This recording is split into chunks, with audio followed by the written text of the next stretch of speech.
गिबियावनो आङो गासै नायगिरि बिथांमोननिसिम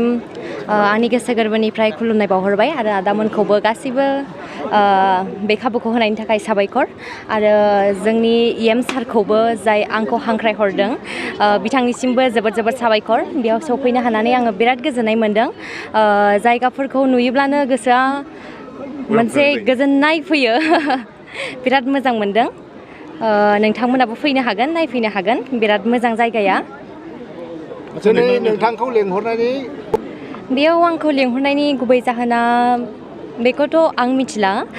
सारा हांख्रायहरबाय हांख्रायहरनायनि थाखाय आंबो सफैनो हाबाय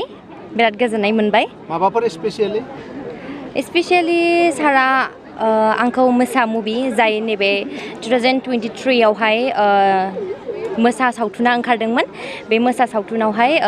सारा स्पेसियेलि मोजां मोनदों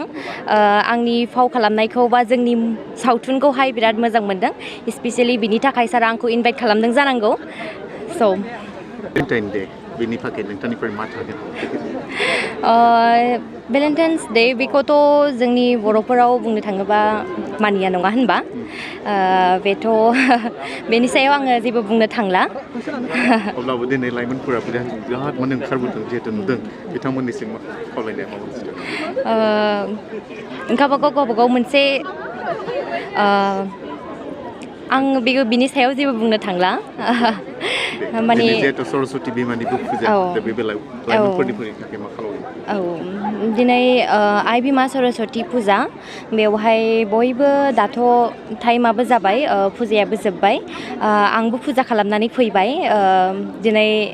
फरायसाफोरनि गोथार सान नङा होनबा फरायसाफोरनि मोनसे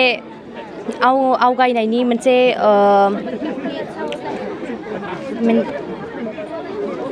एसे थाबथानो नागिरबाय